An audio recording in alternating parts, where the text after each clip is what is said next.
뉴욕 증시는 제조업 지표 호조에도 불구하고 미 정부가 구제 자금을 받은 일부 부실은행의 최고 경영자를 교체할 것이라는 소식이 전해지면서 하락했습니다. 다우는 0.75% 떨어진 8,268로 장을 마쳤습니다. 피터 오제구 미국 백악관 예산국장이 미국 경제가 거의 바닥을 쳤으며 경제가 자유낙하하고 있다는 위기감은 사라지고 있다고 말했습니다. 그는 나무들 틈새에서 햇빛이 빛나고 있지만 아직 숲을 벗어난 건 아니라고 평가했습니다. 신종플루의 공포가 미국과 유럽, 아시아를 중심으로 계속 확산되고 있습니다.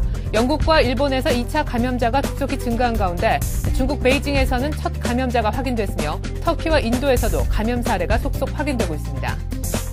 독일 자동차 업체인 폭스바겐과 폴쉐의 합병 협상이 난항을 겪고 있습니다. 폭스바겐 대변인은 두 회사의 합병 협상이 무기한 연기됐다면서 폴쉐가 좀 더 적극적인 자세를 보여야 한다고 촉구했습니다. 안녕하십니까. 이슈앤 마켓의 최혜린입니다. 지난 주말 뉴욕 증시가 경제 지표가 호조를 보였음에도 불구하고 소폭 하락했습니다.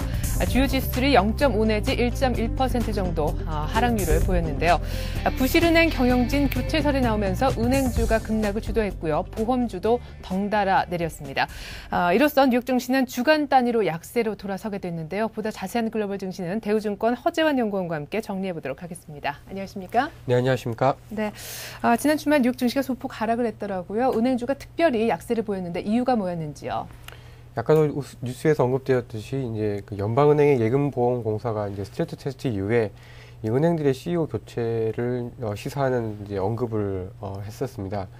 그리고 이제 그것보다도 조금 더 투자 심리를 악화시킨 이유는 이 신용평가기관인 피치사가 이 9개 시중은행들에 대해서 신용등급 하향 가능성을 언급함에 따라서 은행주들이 좀 큰 폭으로 하락을 했습니다. 그렇지만 미국의 산업생산이라든지 이 엠파이어 스테이트 지수 그리고 미시간대 소비 심리 지수 등 이 발표된 경제 지표들이 예상치를 상회하면서 일단은 뭐 급락은 일단 좀 방어하는 그런 모습을 보여주었는데요. 이 미시간대 소비 심리 지수는 지난 9월 즉 리만 사태 이후 최고 수준으로 일단은 좀 올라서는 모습을 보여주었습니다. 이에 따라서 미국 주식시장은 지난 한 주간 한 5% 가까이 좀 하락하면서 그동안의 랠리가 좀 주춤해지는 그런 모습을 보여주었는데요. 이 나스닥 지수의 경우에는 이 10주 만에 하락 반전이 되면서 그동안의 어떤 상승에 따른 이제 피로 이런 부담들이 조금씩 주가에 반영이 되고 있는 것으로 나타나고 있습니다. 네, 뭐 주간 단위로는 약세로 전환을 했다곤 하지만 아직까지는 주식시장이 어떤 기술적인 부담을 해소하는 정도의 조정에 그치고 있는데요. 근데 좀 헷갈리는 점이 있습니다. 지표들이 전반적으로 계속 좀 개선되게 나오는 듯 싶더니 지난주에 특별히 미국의 4월 소매 판매가 예상치를 크게 하회하면서 이제 전반적인 어떤 경기 회복 어떤 속도에 좀 의구심을 갖게 만드는 것 같은데요. 4월 소매 판매라는 것이 그렇게 중요한 지표였습니까? 예, 이제 미국의 소매 판매 지표는 미국의 소비를 가늠하는 데 있어서 가장 유효한 지표 중에 하나입니다. 예. 특히 이제 미국의 경제 GDP의 거의 3분의 2를 그 소비가 차지를 하고 또 그 소비 가운데서도 이 소매 판매가 거의 절반 이상을 차지하고 있기 때문에 결국 어떤 미국의 소매 판매가 지속적으로 개선이 되지 않는다라고 하면 미국의 GDP 회복을 좀 기대하기가 좀 어려운 그런 상황인데요. 네. 최근에 어떤 이 실물 지표가 당초 예상보다 좀 낮게 발표가 되었습니다. 근데 이제 문제는 미시간대 소비 심리 지수라든지 컨퍼런스 보드의 소비자 신뢰 지수 같은 경우에는 조금씩 이렇게 개선이 되고 있는 반면에 실제 소매 판매 지표는 예상보다 안 좋게 발표되었다라는 것입니다. 따라서 이 심리 지표와 이 실제 지표 사이에 어떤 그런 괴리가 좀 나타나고 있다라는 의미인데요. 아직까지는 이 경기 회복이 일단은 좀 실물 지표에서 보다 본격화되기보다는 심리 지표에서부터 지금 나타나고 있는 초기 단계이기 때문에 나타난 현상이라고 좀 보고 있습니다. 네. 즉 지금까지 회복은 실제로 어떤 경기가 빠르게 좋아진다라기보다는 심리적인 부분이 좀 더 크다라는 의미이고요. 따라서 이 주식시장 측면에서 바라본다라고 하면 이렇게 주식시장이 계속해서 올라가기 위해서는 이 실물 지표들의 개선이 좀 더 확인될 필요가 있는 것 같습니다. 즉 지금까지는 이 심리 지표들이 좋아지면서 주식시장이 함께 올랐습니다만 일정 부분 주가가 반등에 성공한 이후에는 추가적인 상승을 위해서는 실제로 실물 지표들이 좀 개선이 되어야 되는데 일단은 최근에 매크로 환경이 조금씩 개선이 되고 있고 이 심리 지표에서 나타난 개선 부분들이 주가에 조금 더 반영할 수 있는 여지가 남아있기 때문에 전체적인 방향은 우상향할 것으로 예상을 합니다만 아직까지 이 실물 지표에서의 개선이 아직 확연히 드러나진 않고 있기 때문에 상승의 기울기 위기는 점차 완만해지지 않을까라고 생각을 하고 있습니다. 예.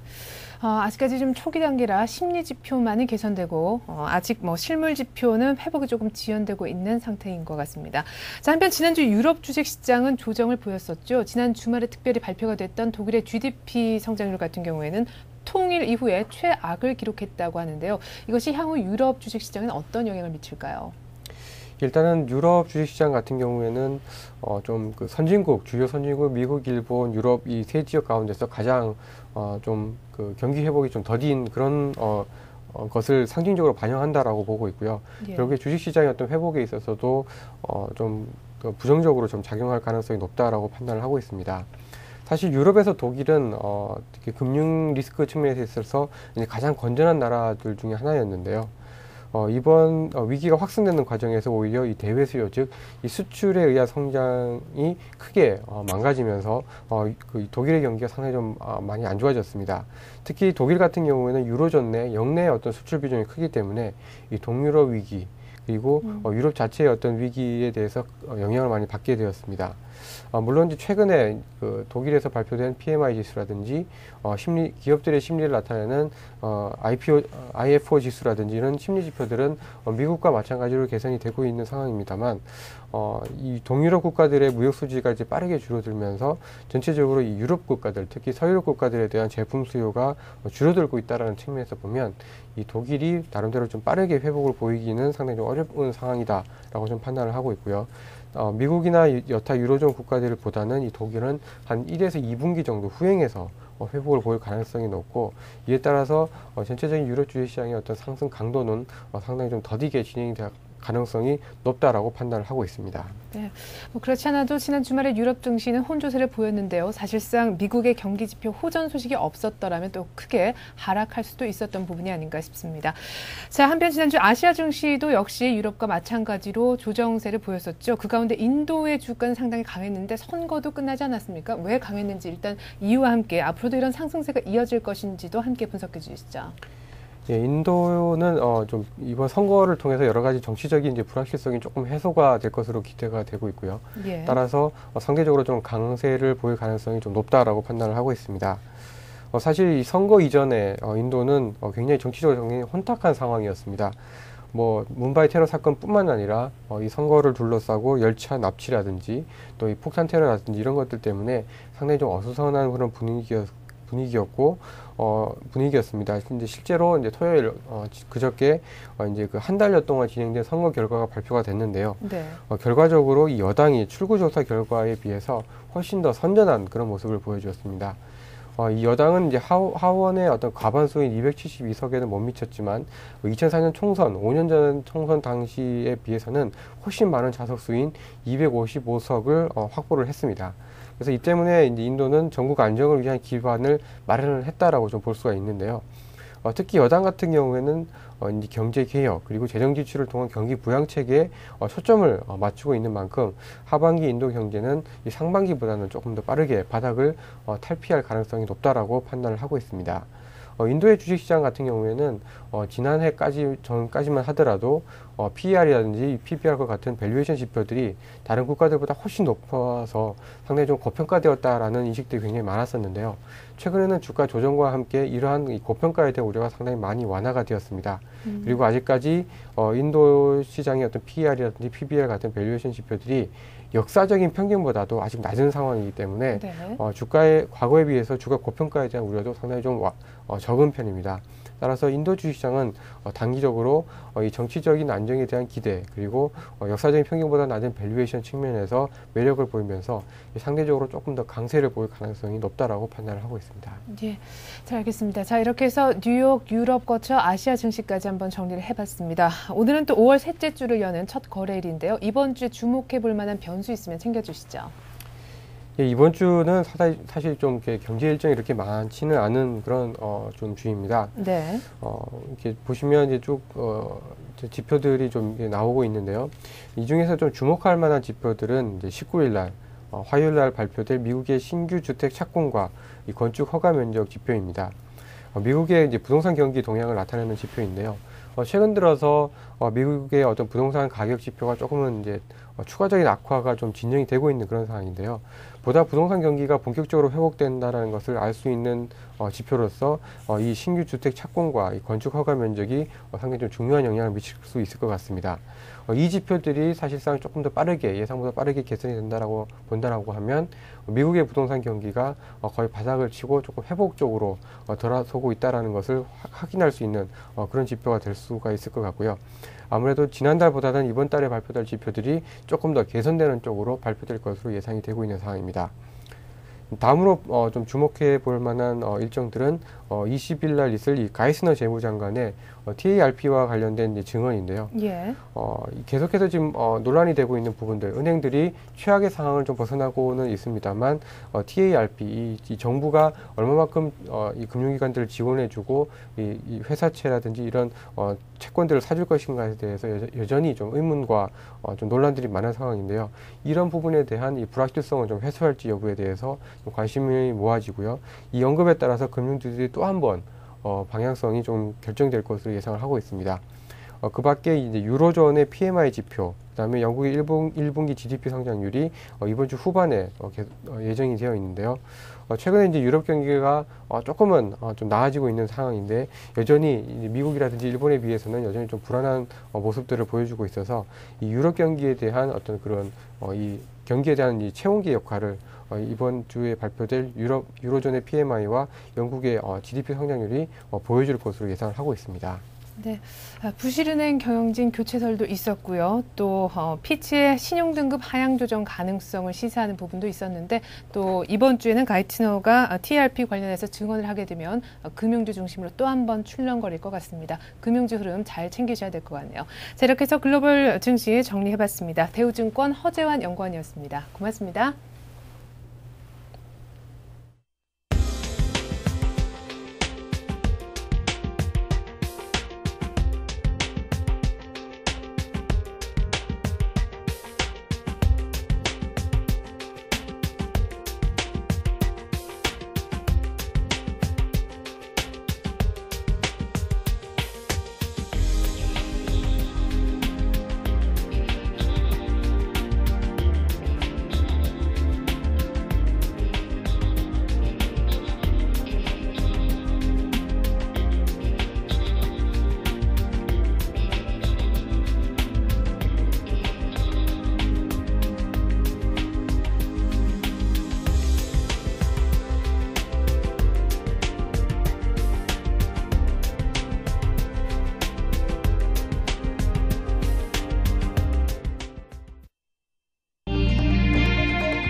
(5월 18일) 월요일 뉴스 따라잡기 시간입니다. 오늘은 서울경제신문 이종배 기자와 함께하겠습니다. 이 기자 안녕하세요. 예, 안녕하십니까. 네, 정부가 중소기업과 대기업의 중간 단계에 해당하는 중견기업을 키우겠다 하는 지원 방안을 오는 9월까지 내놓는다고 했는데, 그렇죠. 자, 왜 이 같은 방안을 내놓게 됐는지 우선 배경부터 설명해 주시죠. 예, 그렇습니다.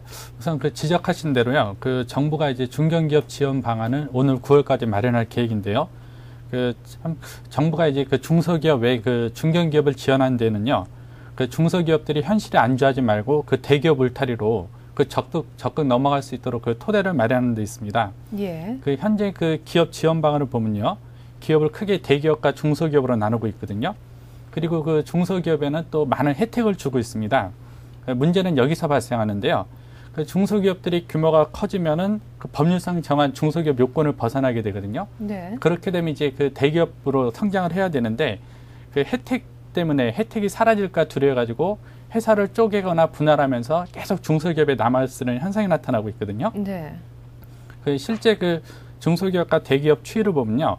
그 중소기업을 남아있으려는 그 현상이 계속 나타나고 있습니다. 네. 우선 그 대기업을 보면은 그 2003년에 5,000개 이르렀거든요. 네. 그리고 또 2005년에는 또 5,000개를 이어가다가요. 그 2006년에는 4,000개로 줄었습니다. 그리고 또 2007년에 2,000개까지 감소한 상황이거든요. 네. 그 반면에 중소기업은 계속 그 상승 추세인데요.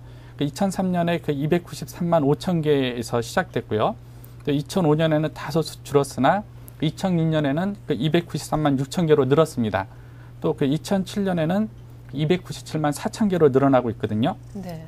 그러니까 전 중소기업 입장에서는 그 중소기업을 벗어나게 되면은 그 여러 가지 혜택을 못 받게 되니까 그 중소기업이 계속 안주하게 되고요. 네. 이렇다 보니까 중소기업이 그 비이상적으로 성장하는 현상이 나타나고 있거든요. 네. 실제 그 전체 사업에서 중소기업이 차지하는 비중이요. 그 99.9%에 이릅니다. 예. 그 99.9%는 아마 전 세계적으로 우리나라가 가장 높을 것 같습니다. 네, 알겠습니다. 사실 또 정확히 들여다보면 이제 맞는 수치는 아니라 하는 말씀이신 것 같은데 사실 이 부분은 예전부터 계속 불거져 나왔던 부분 아닙니까? 그렇습니다. 정부로서는 뭐 계속해서 좀 풀기 힘든 숙제 같은 건데 예. 왜 일이 이 지경까지 오게 된 건가요? 그렇죠. 그 가장 큰 문제는 이제 그 정부가 그 수십 년간 중소기업 테두리를 이제 법으로요, 그 획일적으로 이렇게 정해서 그 보호하고 있던 게 크게 문제 같은데요. 예를 들어 그 제조업의 경우는 그 종업원 수 300명을 기준으로 해가지고요. 그 300명 이상은 대기업, 이하는 중소기업 이렇게 계속 나눴습니다. 네. 이런 것이 장기간 지속되다 보니까 그 중소기업 안주하려는 현상이 그 수십 년간 진행되었는데요. 사실 그 말씀하신 대로 그 역대 정부도 이 같은 문제점을 잘 인식하고 있었거든요. 그렇다 보니까 그 중소기업 이제 보호틀을 깨려고 그 수많은 시도를 해왔습니다. 하지만 그때마다 이제 중소기업 이꼴 그 보호 이런 공식이 성립하다 보니까 예. 제대로 된 개혁이 이루어지지 못했는데요. 그 참여 정부만 놓고 봐도 아마 그 시청자 여러분들 기억하실 텐데 그 혁신형 중소기업이 있습니다. 네네. 그 예전에 그 벤처기업을 그 혁신형 중소기업으로 묶어서 일반 중소기업과 다른 차원의 그 혜택을 부여한다는 취지인데요. 하지만 이 혁신형 중소기업 제도도 그 중소기업 틀을 그대로 유지한다는 점에서 그 실패작으로 평가되고 있고요. 사실 그 중소기업 제도를 바꾼다는 게 쉽지는 않거든요. 네. 그래서 이번 그 정부가 어느 선까지 그 중소기업 계획을 해낼지도 관심거리입니다. 예. 자, 그렇다면 궁금합니다. MB 정부의 중견기업 육성책 골자는 어떤 겁니까? 예, 일단은 MB 정부가 계획하고 있는 방안을 보면요, 그 큰 골자는 그 현행법에 중견기업이라는 개념을 새롭게 넣는 겁니다. 그 세부적으로 보면 이러는데요. 그 현행법상 그 대기업과 중소기업으로 나누고 있는데요. 예. 이를 그 대기업, 중견기업, 중소기업 이렇게 3단계로 세분화하고요.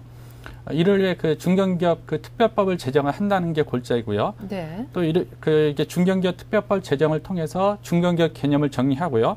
또 이들 업체에 대해서는 뭐 중소기업과는 다른 뭐 조세, 금융, 하도급, 연구개발 이런 등에서 혜택을 부여한다는 계획인데요. 자, 이에 앞서 정부는 그 중소기업법 시행령을 개정을 했습니다. 네. 이 시행령 개정 내용을 보면요. 오는 2012년부터 중소기업 요건이 대폭 강화되거든요. 그러니까 네. 그때쯤 되면은 많은 중소기업들이 이제 대기업이 되느냐, 중소기업으로 남느냐, 그거 결정되게 되는데요. 네. 그렇게 되면 만약에 그 중견기업 제도가 생겨나지 않는다 그러면은 그 2012년 전후로 해서 또 한 번의 그 대규모 회사 분할이나 이런 현상이 나타날 것을 우려하고 있거든요. 네. 사실 그 중견기업 제도는 그 정부가 그 중견기업 제도라는 당근을 부여하겠다는 게 있는데요. 하지만 그 말씀드렸듯이 그 2012년에 과연 이 제도가 제대로 효과를 발휘했을 때는 좀 더 지켜봐야 될 것 같습니다. 네. 자, 이번엔 중소기업들의 졸업 기피 현상으로 인해서 본의 아니게 0.1% 안에 들게 된 대기업 얘기, 삼성 얘기를 좀 해보도록 하겠습니다. 자, 삼성그룹이 LED 산업 석권을 위해서 초기에 공격적인 투자를 통해서 시장 점유율을 좀 대폭 확대하겠다라는 보관을 갖고 있는데요. 지금 LED 산업을 놓고 제2의 반도체 신화도 가능할 것이다라는 전망이 나오고 있어요. 예, 그렇습니다. 그 LED는 우리말로 표현하면 발광 다이오드라고 하는데요. 네. 뭐 쉽게 말하면 그 스스로 빛을 내는 반도체 이렇게 표현하고 있거든요. 또 LED 같은 경우는 최근 이제 친환경 상품으로 인식되고 있지 않습니까? 네. 그렇다 보니까 이제 전 세계가 LED 산업 육성에 나서고 있는데요. 사실 그 LED만 놓고 보면은 우리나라의 그 잠재력이 무궁무진합니다.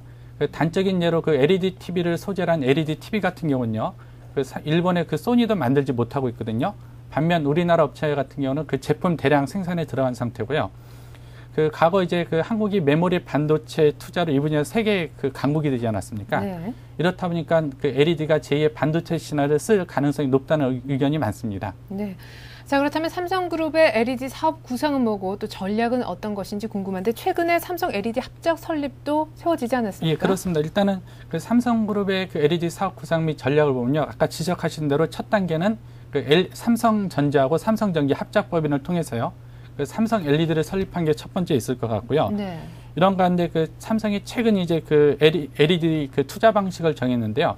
그 반도체식 선도 투자 전략을 채택하기로 했습니다. 네, 반도체식 선도 투자. 예, 그 반도체식 그 선도 투자 전략이란 그 초기에 그 대량 투자를 해가지고요. 그 경쟁업자 많은 격차를 벌리겠다는 거거든요. 사실 우리가 그 디램 반도체에서도 이 같은 투자 방법을 써가지고 많은 효과를 봤거든요. 네. 그래서 그 삼성 LED는 이의 일환으로 그 LED 칩 생산 능력을요, 그 조기에 그 내년까지 5배에서 6배까지 확대할 계획입니다. 이를 위해서 그 LED 칩 생산 능력에 필요한 장비를 추가로 네. 100대가량 확보할 예정이거든요. 예. 또 한 가지 고려해야 될 게 그 LED도 일종의 반도체 라인이다 보니까요. 예. 그 장비 외에도 대규모 시설이 필요합니다. 현재 그 삼성전자 같은 경우는 반도체 라인을 많이 갖고 있지 않습니까? 네네. 이 반도체 라인을 LED 라인으로 전환할 수가 있습니다. 그래서 실제 그 삼성전자의 경우는 그 반도체 라인의 LED 라인 전환을 검토하고 있거든요. 네. 이제 그 메모리 라인의 적극 활용 이런 통해서 그 삼성이 이제 LED 분야에서도 그 세계 1위 기업으로 성장했다는 포부를 밝혔는데요. 이뿐만이 아닙니다. 그 LG도 최근 이제 그 계열사 정리를 통해서 네. 그 LED 사업에 적극 나서기로 하고 있는 상황입니다. 네, 잘 알겠습니다. LG그룹도 역시 계열사들의 정리를 통해서 LED 사업에 적극 뛰어들 모양이군요. 자, 언뜻 들어서는 뭐 무리가 없어 보이는데 이런 사업 구성을 추진해 나가는 과정에서 뭐 예상되는 어려움이나 문제점 같은 것은 없습니까? 네, 맞습니다. 그 문제는 이 과정에서 그 중소기업 등 국내 협력업체 육성인데요. 그 삼성이나 LG가 그 조기에 이제 그 대량 생산 시스템을 갖추게 되면요. 네. 그 자연스럽게 이 과정에서 그 협력 파트너는 국내 업체보다는 그 경쟁력과 기술력과 같은 해외 업체가 될 가능성이 큽니다. 네. 이렇게 되면은 이제 그 국내 업체가 자연스럽게 도태될 수밖에 없는데요. 사실 우리가 그 메모리 강국 업체로 평가받고 있지 않습니까? 네네. 하지만 이 과정에서 그 협력 업체를 제대로 키우지 못하다 보니까요. 그 현재도 그 대부분의 그 하도급을 그 대만 업체에 의존하고 있는 실정이거든요. 이렇다 보니까 그 중소기업 업계에서는 이런 대기업들의 어떤 그 초기 그 선도 투자에 따른 폐해를 우려하는 목소리도 나오고 있습니다. 네, 잘 알겠습니다. 자, 계속해서 다음 소식으로 한번 넘어가 보도록 하겠습니다. 지난주 금요일이었죠. 개성공단 사업이 큰 위기를 맞아서 이슈가 됐었는데 뭐 주말 동안 진척되거나 혹시 달라진 상황이 있으면 좀 전해주시죠. 네, 그렇습니다. 아직까지 주말 이후에 특별히 달라진 상황은 없고요. 네. 그 지난 금요일 주말까지 상황을 정리해 보면요, 그 새로운 소식은 일단 없는 상태입니다. 좀 이제 새로운 소식이라면은 그 일부에서 우리 정부가요, 그 개성공단을 폐쇄한다. 네. 또 이제 그로 인한 손실을 그 남북협력기금을 통해서 지원한다는 이야기가 있었거든요. 네. 이에 대해 정부는 현상에서 검토하지 않고 있다는 입장을 밝혔고요. 그 한마디로 그 정부의 지금까지 입장을 보면은 그 북한과의 대화를 통해서 문제를 풀어나가겠다. 그런 입장을 취하고 있는 것 같습니다. 네. 결국 관건은 그 대화 재개가 언제 어떤 방법으로 이루어졌냐일 텐데요. 정부가 그 북한의 그 비일방적인 행동에 맞서서 그 개성공단 문제를 풀어가는 게 쉽지 않아 보이는데요. 또 아울러 그 개성공단 문제는 한미 FTA와도 연결돼 있습니다. 예. 그 지난번 저희 한미 FTA 협상에서 그 개성공단을 역외지대로 인정받아가지고 그 개성공단에서 생산한 물품에 대해서는 한국산과 똑같은 특례를 인정받기로 하는 안을 합의를 봤거든요. 예. 이런 상황에서 만약 개성공단 문제가 그 이제 최악으로 치달을 경우에는 미국 측으로부터 그 한미 FTA 재협상에 그 빌빈을 제공하는 요인으로도 작용할 수 있을 것 같습니다. 예, 남북 접촉이 사실상 오늘 있을 법도 했었는데 지금 불투명한 상황입니다. 이런 가운데 정부가 오늘 저녁 7시에 개성공단 입주기업 대표들과 함께 간담회를 열 예정으로 있다는 것도 참고로 알아두시면 좋겠습니다. 자, 이번 주도 뭐 여러 가지 이슈가 복잡하게 얽혀서 진행이 될 것 같은데요. 이번 주 관심 갖고 지켜볼 만한 일정 있으면 소개를 좀 그렇습니다. 해주시죠. 그 이번 주 가장 큰 일정은 아마도 그 오는 20일이 될 것 같은데요. 네. 그 윤중현 기획재정부 장관이 그 취임 100일을 맞습니다. 취임 100일을 맞아가지고 그 전반적인 이제 사업 구상을 밝힐 텐데요. 여기에는 이제 기업 구조 조정부터 경기 전망, 또 환율 등 여러 가지 담길 것 같고요. 또 개성공단 후속도 계속 관심을 갖고 지켜봐야 될 것 같습니다. 또 그 여기 한 가지 덧붙인다면 화물연대가 지난 16일 이제 총파업을 결의했지 않습니까? 네. 그 화물연대 파업이 그 물류대단으로 이어질지 아닐지도 이번 주 이슈가 될 것 같습니다. 예. 만약에 개성공단이 폐쇄가 된다면 남측에 입을 만한 손실이 지금 1조 3,600억 원 플러스 알파라는 집계도 나온 만큼 남북 간에 좀 협의가 잘 이루어졌으면 좋겠습니다. 자, 이렇게 해서 오늘은 이종배 기자와 함께 해봤습니다. 이 기자 말씀 잘 들었습니다. 고맙습니다. 예, 감사합니다.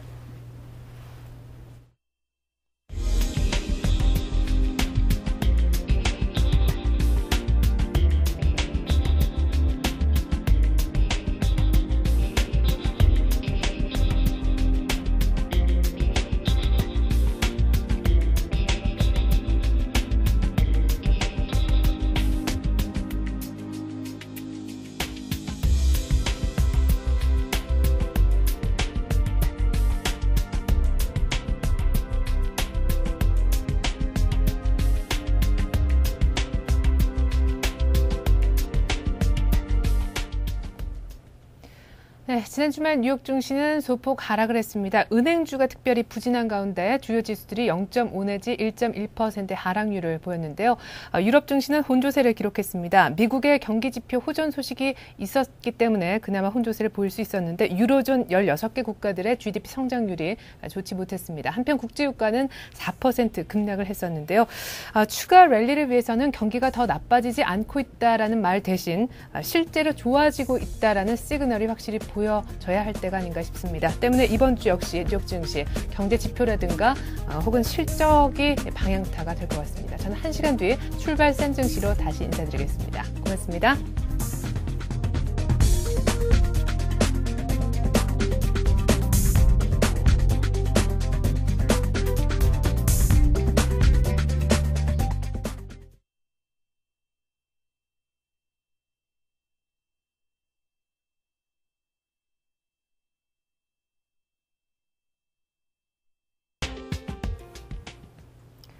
뉴욕 증시가 불확실성에 완전히 포위당한 모습을 보여주고 있습니다.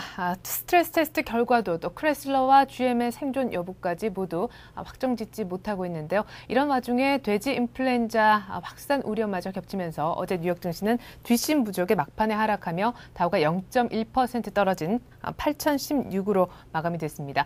유럽 증시 역시 약간 낙폭이 제한적이긴 했지만 일제히 약세로 마감됐는데요. 오늘 우리 증시 흐름 1시간 뒤 출발 센 증시로 보다 자세하게 전달해 드리도록 하겠습니다. 안녕히 계십시오.